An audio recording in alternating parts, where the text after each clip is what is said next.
Good morning everyone. आज के इस एडिटोरियल में चर्चा होने वाली है फॉरेस्ट अमेंडमेंट बिल के बारे में जो 2023 में पार्लियामेंट में लाया गया है। अब फॉरेस्ट अमेंडमेंट बिल के बारे में बात करें इससे पहले आपको थोड़ी सी जानकारी हो जानी चाहिए कि आखिर बात किस बारे में है। इसके बैकग्राउंड में जाते हैं तो पता चलता है आपको कि हमारे देश में प्रत्येक 2 साल में हम लोग सर्वे करते हैं, ठीक है, जिसमें पता लगाते हैं कि हमारे देश में फॉरेस्ट का जो एरिया है या उसका कवर है वो चेंज हुआ है, बदला है, कमा है, बढ़ा है या घट गया है। लास्ट टाइम ये सर्वे 2021 में हुआ था और 2021 में जो रिपोर्ट आई थी, 2021 की रिपोर्ट के अनुसार हमारे देश में जो फॉरेस्ट कवर का विस्तार जो था वो 0.4% ही हुआ था। यानी उसके पहले 19 में जो था 21.67 था, वहीं 21.71 हो गया 21 में। यानी 2 साल में केवल 0.4% की वृद्धि हुई, जो कि चिंताजनक है और सोचने लायक है। 2 वर्ड इसमें आता है जिसको आपको जानना चाहिए। एक आता है फॉरेस्ट कवर, एक होता है फॉरेस्ट एरिया। तो कवर और एरिया में क्या डिफरेंस है ये भी आपको जानना चाहिए। फॉरेस्ट एरिया कहने का मतलब होता है कि जो भी सरकार के द्वारा डिफाइंड एरिया है जहाँ पे फॉरेस्ट है, जो कि लीगल है, लीगली जिसको आकलन किया गया है, फॉरेस्ट एरिया के अंतर्गत आता है। लेकिन बहुत सारे ऐसे प्राइवेट भी वन लगाए जाते हैं किसानों के द्वारा, लोगों के द्वारा, या दूरी दूरी पर लगाया जाता है, तो उसको हम लोग फॉरेस्ट कवर में काउंट करते हैं, जो सरकार के आंकड़े में नहीं होता है। तो हमारे देश में जो विस्तार हुआ है केवल 0.4% हुआ है। अब एक और जानकारी आपको ले लेनी चाहिए। अगर आपसे पूछा जाए कि सबसे ज़्यादा फॉरेस्ट एरिया किस राज्य के पास है देश में, तो सबसे ज़्यादा है मध्य प्रदेश के पास, देन एपी, एमपी और एपी याद रखिएगा, फिर अरुणाचल प्रदेश, फिर छत्तीसगढ़ के पास है, और छत्तीसगढ़ के बाद अगर बढ़ें तो उड़ीसा, उड़ीसा से भी आगे जाएंगे तो महाराष्ट्र, महाराष्ट्र, उड़ीसा। तो आप सीक्वेंस देख लिए, एमपी, एपी, छत्तीसगढ़, छत्तीसगढ़ के बाद उड़ीसा है, तब महाराष्ट्र है। ये है ज़्यादा एरिया वाले लैंड। अब हम लोग बात करते हैं भारत की स्थिति क्या किसके बारे में बिल है, इसके बारे में बात करते हैं। पहली बात, एक ग्रीन वॉशिंग वर्ड का मतलब आपको समझना है। ग्रीन वॉशिंग का मतलब ये होता है कि वैसे इंडस्ट्रियल या इंडस्ट्री जिसके द्वारा ये दिखावा किया जाता है कि वो जो है ग्रीन हाउस जो गैसेज होते हैं उसको कंट्रोल करने के लिए कदम उठाए हैं। यानी ये कहना चाह रहा है कि वो इन्वायरमेंट फ्रेंडली है, वो केवल इस बात का दिखावा करता है। जैसे कुछ ऐसी उपकरण लगा देता है जिससे लगता है कि नहीं ये कार्बन को उत्सर्जित होने से रोकता है, या फिर कोई ऐसा पोस्टर वगैरह लगा करके रखता है जिससे दूर दूर से देखे आदमी तो समझ जाए कि अच्छा ये तो इको फ्रेंडली चीज़ों का इस्तेमाल करता है। यानी भ्रामक जो एक प्रकार का प्रचार, या फिर कह सकते हैं भ्रामक तरीके से प्रेजेंट करना कि वो ग्रीन हाउस गैसेस को कंट्रोल करना चाहता है, कार्बन डाइऑक्साइड के इमिशन को रोकना चाहता है, उसी को ग्रीन वॉशिंग कहते हैं। यानी to pretend to be eco friendly, यानी इको फ्रेंडली होने का दिखावा करना केवल, लेकिन हकीकत कुछ और होती है, इसलिए इसको ग्रीन वॉशिंग कहा जाता है। अब कहा जा रहा है कि चेंजेस टू कंजर्वेशन लॉज, यानी फॉरेस्ट को कंजर्व करना, कंजर्व का मतलब सुरक्षित करना। तो कंजर्वेशन जो लॉज आए हैं must be backed by scientific evident, इसको बैक करना चाहिए। बैक का मतलब होता है supported, it must be supported by scientific evidence, यानी वैज्ञानिक प्रमाण के साथ इसको सपोर्ट करना चाहिए। कहने का मतलब ये हुआ कि कोई भी आदमी बोल दिया कि हाँ भाई मेरे यहाँ ऐसा नहीं है, कार्बन का एमिशन नहीं होता है, इससे नहीं चलेगा।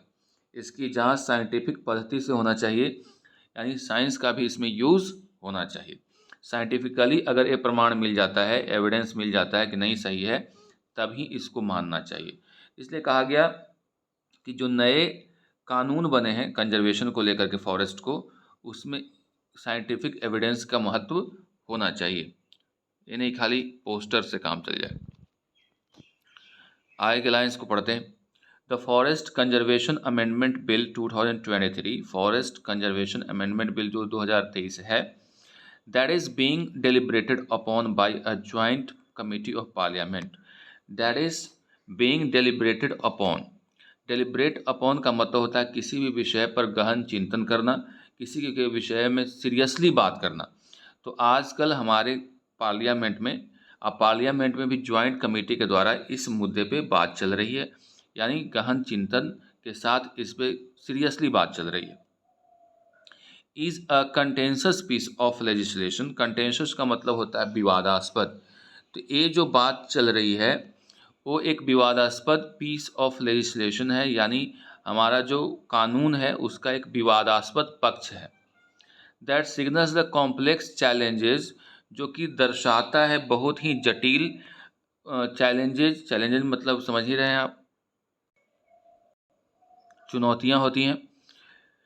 तो ये जो नया पार्लियामेंट में कानून आया है जिसके बारे में सीरियसली बातचीत हो रही है जॉइंट कमेटी के द्वारा पार्लियामेंट में, वो एक कंटेंशस पीस ऑफ लेजिस्लेशन है, यानी कहने का मतलब क्या हुआ, एक विवादास्पद पार्ट है कानून का, जो दिखाता है, दर्शाता है कि एक कॉम्प्लेक्स जो चैलेंज है, जटिल जो चुनौतियां हैं जो इसमें इन्वॉल्व हैं, balancing industrial development and conservation of forest. इसमें विवादास्पद क्या है, दोनों बातें हो रही हैं। एक और कहा जा रहा है कि हम लोगों को बैलेंस बना करके चलना है, एक तो डेवलपमेंट यानी इंडस्ट्रियल डेवलपमेंट होना चाहिए और साथ ही फॉरेस्ट का भी कंजर्वेशन होना चाहिए। इस बात को लेकर के गहन चिंतन हो रही है या इसके बारे में बात हो रही है, जो कि कॉम्प्लेक्स है, जटिल है थोड़ा, क्योंकि इंडस्ट्रियल डेवलपमेंट करेंगे तो वहाँ से कार्बन निकलेगा ही, कार्बन डाइऑक्साइड निकलेगा ही, और दूसरी तरफ फॉरेस्ट का कंजर्वेशन की भी बात हो रही है। तो ये विवादास्पद इस मुद्दे को लेकर के कहा जा सकता है। While industrialisation inevitably means usurping greater tracts of forest. क्यों ऐसा कहा जा रहा है, क्योंकि जो इंडस्ट्रियलाइजेशन का मतलब ही होता है कि इनएविटेबली जिसको टाला नहीं जा सके। तो इंडस्ट्रियलाइजेशन का मतलब ही है सीधा सीधा अजर्ब करना। अजर्ब मतलब क्या, बढ़ावा देना। ग्रेटर ट्रैक्ट्स ऑफ फॉरेस्ट यानी हड़पना कह सकते हो यहाँ पे, यानी बहुत बड़ा जो फॉरेस्ट का जो एरिया है उसको क्या कर लेना, अजर्ब करना, यानी उसको हड़पना। यानी इंडस्ट्रियलाइजेशन है तो उसके लिए एरिया चाहिए और फॉरेस्ट एरिया को अजर्व करता है, ये भी फैक्ट है। एंड इकोसिस्टम्स, और लैंड के साथ साथ इकोसिस्टम्स को भी अजर्व कर लेता है, हड़प लेता है। यानी वाइल इंडस्ट्रियलाइजेशन जो है, हालांकि जो इंडस्ट्रियलाइजेशन है वो इनएविटेबली जिसको टाला नहीं जा सके, फैक्ट है कि ये अजर्व करता है ग्रेटर ट्रैक्ट्स, ट्रैक्ट्स मतलब पार्ट, टुकड़ा, ऑफ फॉरेस्ट, फॉरेस्ट का एक एरिया को ये क्या कर लेता है, अजर्व कर लेता है, हड़प लेता है। तो ट्रैक्ट्स मतलब लैंड कह सकते हैं। और इकोसिस्टम्स, इकोसिस्टम्स कहने का मतलब हुआ कि उस एरिया का जो पारिस्थितिक तंत्र है, जहाँ पेड़ पौधे प्लांटेशन वगैरह होते हैं, उस एरिया को। द फॉरेस्ट कंजर्वेशन एक्ट 1980 में आया था। Has been the mental piece legislation. एक मेंटल पीस लेजिस्लेशन मतलब समझो कि ऐसा कानून था जो, ऐसे मेंटल पीस का मतलब तो होता है कि आप देखे होंगे कि लकड़ी का बना हुआ होता है चारों तरफ से और नीचे से आग जलता है। तो यहाँ पे ये है कि वैसा था जो कि पूरी तरह से मुकम्मल नहीं था, ऐसा कह सकते हैं, इस सेंस में कह सकते हैं, या इसमें लूपहोल्स थे। इसके अंतर्गत क्या था कि it empowered the state to regulate this and impose cost on such industrial exploitation. इसमें क्या हुआ था कि राज्य सरकार को ये मौका दे दिया गया था, या उनको इम्पावर कर दिया गया था, शक्ति प्रदान की गई थी कि कोई भी राज्य इसको रेगुलेट करेगा, 1980 का जो कानून है उसको, और ये जो है कॉस्ट इम्पोज करेगा, यानी लगाएगा कि कितना आप नुकसान पहुंचा रहे हैं उसके हिसाब से आप पैसा दीजिए। और सच इंडस्ट्रियल एक्सप्लॉयटेशन, अगर इंडस्ट्री के द्वारा एक्सप्लॉइट किया जाता है तो उसके बदले में उसको कॉस्ट मिलता था, यानी राज्य को मिलता था। यानी अगर कोई कंपनी लैंड एक्विजिशन करती थी या लैंड लेती थी, फॉरेस्ट कट कर रहे थे, उसके अगेंस्ट उसको कॉस्ट पे करना होता था। Originally meant for notified forest, इसका मतलब था कि केवल नोटिफाइड फॉरेस्ट हैं जो कि नोटिस में है। A landmark Supreme Court judgement in the TN Godavarman, इसका नाम का प्रोनाउंसिएशन हो सकता है अलग हो, और केस था 1996 का। Among other things broadened the scope for such protection to even those not officially classified to। देखिए पहले क्या था कि पहले जो सरकार के नोटिस में जो लैंड हुआ था या फॉरेस्ट हुआ करता था उसको लेकर के प्रोटेक्शन की बात या कुछ की बात आती थी, लेकिन 1996 में एक जजमेंट आया टीएन गोडवर मैन, और हाँ केस था, उनका पूरा नाम गोडवर मैन थिरुमल पद लिखा हुआ है। तो ये जो 1996 में जो केस हुआ इनके द्वारा, इसमें आया वर्डिक्ट कि वैसे भी फॉरेस्ट या लैंड जो कि सरकारी आंकड़ों में नहीं है उसको भी क्या करना है, ऑफिशियली क्लासिफाइड माना जाएगा। जो कि ऑफिशियली क्लासिफाइड नहीं है उसको भी इस नियम के तहत लाएंगे। India's forest cover has been only marginal increases, India का जो फॉरेस्ट कवर है वो बहुत ही मामूली वृद्धि हुई है, जैसा कि आपको बताया 0.4% वृद्धि हुई है। As biennial reports of the Forest Survey of India illustrate, जैसा कि द्विवर्षीय बताया था कि बाई इन ईयर मतलब 2 वर्षीय, यानी ये जो रिपोर्ट आती है हर एक 2 साल के बाद आती है, और उस रिपोर्ट के अनुसार ये पता चलता है कि भारत में जो फॉरेस्ट कवर है उसमें मामूली सी वृद्धि आई है। ग्रोथ इन फॉरेस्ट कवर, जो फॉरेस्ट कवर में जो ग्रोथ हुआ है inside officially recorded forest is stagnant, जो ऑफिशियली एक रिकॉर्ड होता है, पता है ना कि सरकारी आंकड़ा, उसमें जो रिकॉर्ड के अनुसार है तो ऐसा लग रहा है कि ग्रोथ जो है स्टैग्नेंट है। स्टैग्नेंट का मतलब स्थिर है, उसमें कोई आगे वृद्धि नहीं हुई या कमी नहीं हुई, जैसा था वैसा ही है। और एट बेस्ट इंक्रीमेंटल, और कह सकते हैं कि ये अभी वृद्धि की ओर है। It is tree cover in orchard, orchards मतलब होता है जो छोटे छोटे बगीचे होते हैं, तो जो ऑर्चर्ड्स हैं उसमें जो ट्री की अगर देखें तो वृद्धि हुई है। प्लांटेशंस एंड विलेज हाउसेस, जो प्लांटेशंस हैं हम लोग छोटे छोटे एरिया में प्लांट लगाते हैं अपने घर के आसपास, हाउसेस मतलब जो विलेज का घर होता है उसके आसपास में जो पेड़ पौधा लगाते हैं। That has been on the rise, इसमें वृद्धि हुई है। And supplementing India's claim that, और इस सप्लीमेंट मतलब ऐड कर रहा है, जो भारत का दावा है कि 24% of its area is under forest, Bharat का ये दावा है कि 24% है भारत का जो एरिया वो फॉरेस्ट कवर है या ट्री कवर के अंतर्गत है।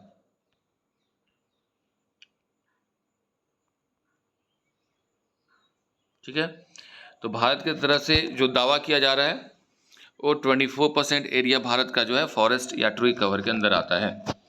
India has committed to increasing this number to 33%, भारत ने कमिट किया है, प्रतिबद्धता जाहिर की है। कमिटमेंट करना मतलब प्रतिबद्धता जाहिर करना, यानी इसने एक गोल बना लिया है कि इस 24% का जो आंकड़ा है उसको 33% कर देना है। इसमें कार्बन की जो सिंक है, कार्बन की जो कमी होगी वो 2.5 बिलियन टू 3 बिलियन टन्स होगी carbon dioxide this way by 2030।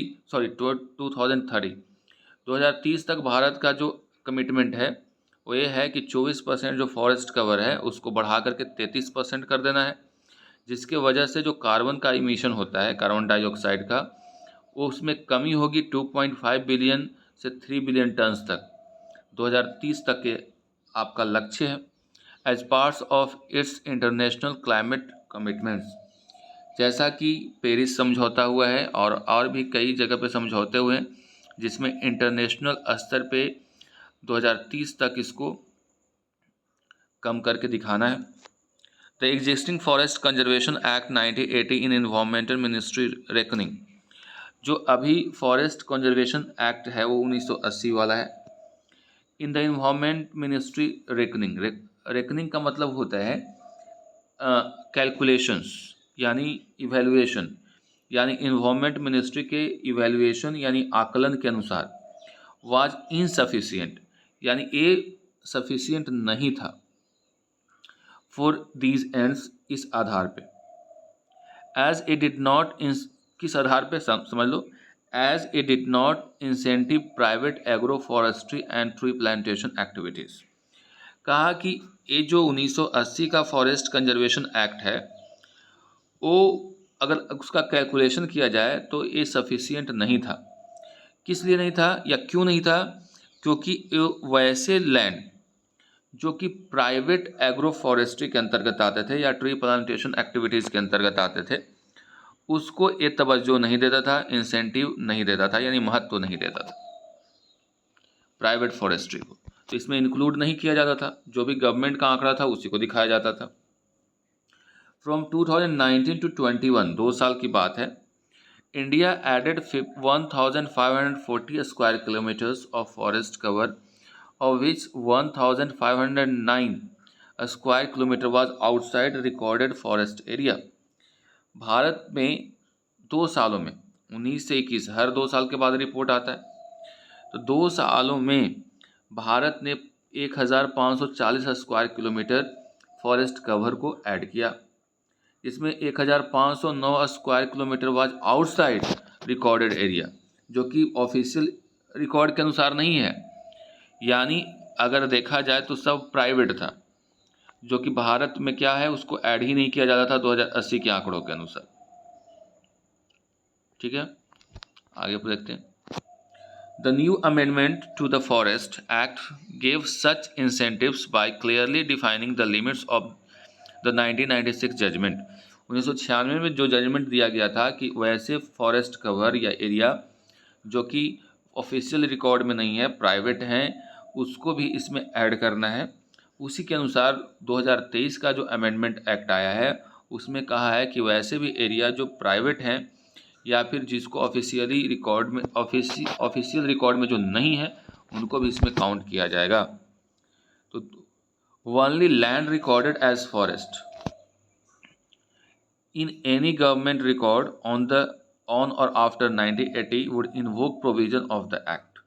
कह रहा है कि only land recorded as forest, वैसे लैंड जिसको फॉरेस्ट के तौर पे रिकॉर्ड किया गया है, इन एनी गवर्नमेंट रिकॉर्ड, किसी भी सरकारी रिकॉर्ड में, ऑन और आफ्टर 1980, चाहे 1918 में 80 में या फिर 1980 के बाद, would invoke provision of the act. Invoke provision का मतलब होता है इस जो कानून का जो प्रोविज़न है, मतलब प्रावधान, उसको इन्वोक करेगा, लागू करेगा। यानी वैसे फॉरेस्ट जो 1980 या 1980 के बाद रिकॉर्ड में आए हैं उस पर भी ये जो कानून है उसका प्रोविज़न यानी प्रावधान उस पर भी लागू होगा।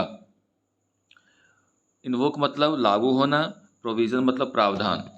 Forest land authorised by states, वैसे फॉरेस्ट लैंड जो किसके द्वारा ऑथराइज्ड हैं? स्टेट्स के द्वारा। फॉर नॉन फॉरेस्ट्री यूजेज, जिसमें फॉरेस्ट नहीं लगाना है, between 1980 to 1996 would not invoke provision of the act.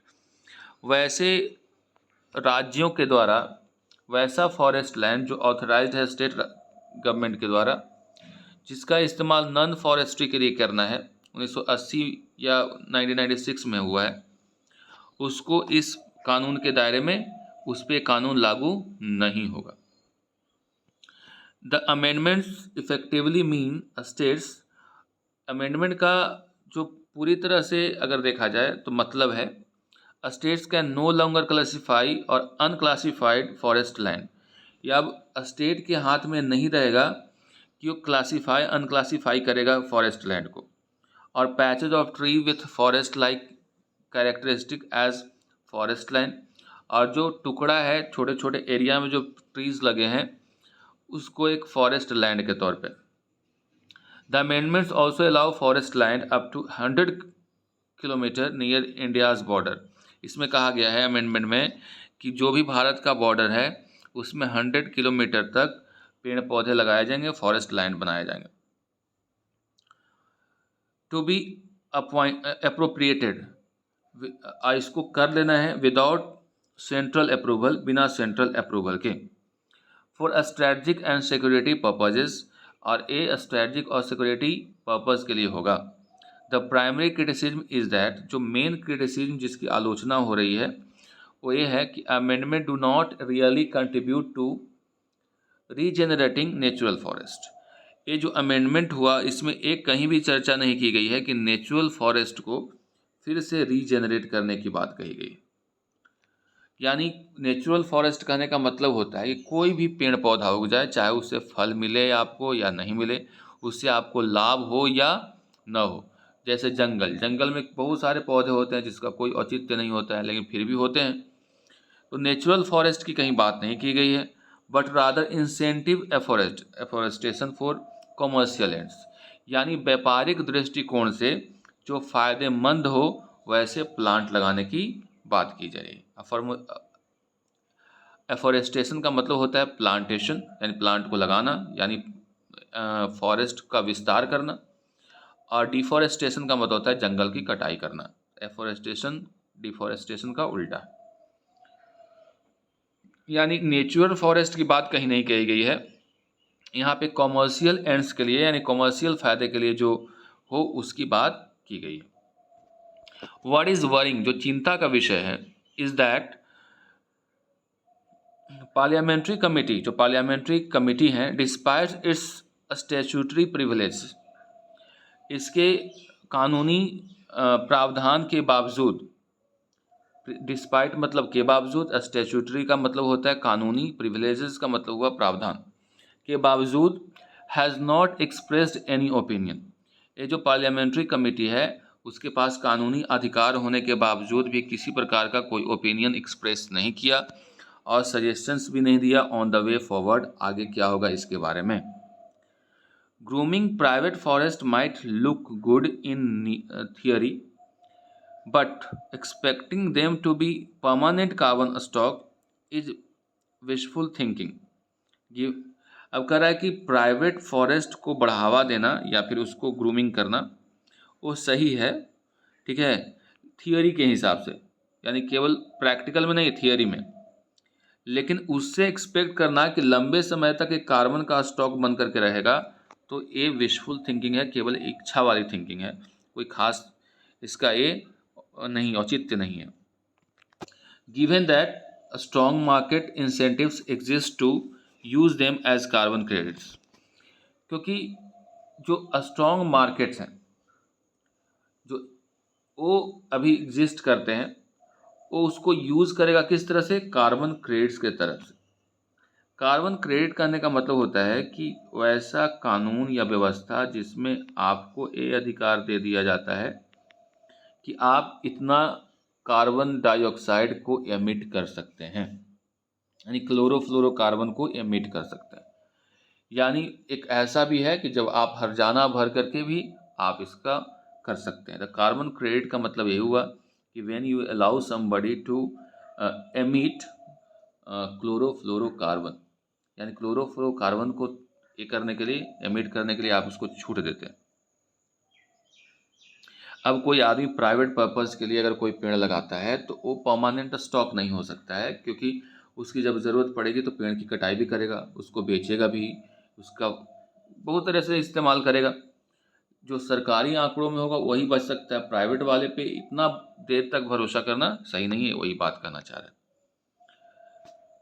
अब आगे बढ़ते हैं क्या है। While new climate realities might necessitate changes to the way conservation laws are interpreted, नया जो क्लाइमेट की जो रियलिटीज़ है उसके लिए ज़रूरी हो जाता है बदलाव, और जिस तरीके से जो कंजर्वेशन लॉ को इंटरप्रेट किया जाता है अब उस पर भी डिपेंड करता है। लेकिन इस पर ध्यान रखना चाहिए कि जो भी जिस तरीके से भी इसको इंटरप्रेट करें, यानी लोगों के बीच में रखें, उसमें साइंटिफिक एविडेंस का होना ज़रूरी है। रिगरस मतलब सीरियस कह सकते हो, रिगरस मतलब जिसमें बहुत ज़्यादा बारीकी से कोई चीज़ होता है, तो बारीकी से साइंटिफिक एविडेंस के साथ इसको बैक करना चाहिए, सपोर्ट करना चाहिए। यानी अब हमारे समाज में जो नया कानून आया उसको कैसे इंटरप्रेट किया जाता है, लेकिन जो भी किया जाता है उसको फॉल्स तरीके से नहीं, केवल दिखावा के लिए नहीं, ये नहीं कि कहीं भी एक तख्ती गाड़ करके डाल दिया कि यहाँ पे इको फ्रेंडली है तो ये है वो है, तो इन्वायरमेंट फ्रेंडली है, तो केवल लिखे यानी पोस्टर और लिखावट में नहीं बल्कि एक्शन में होना चाहिए, ये कहना चाह रहा है। उसके पीछे साइंटिफिक एविडेंस भी होना चाहिए। That's all for today, see you in the next video.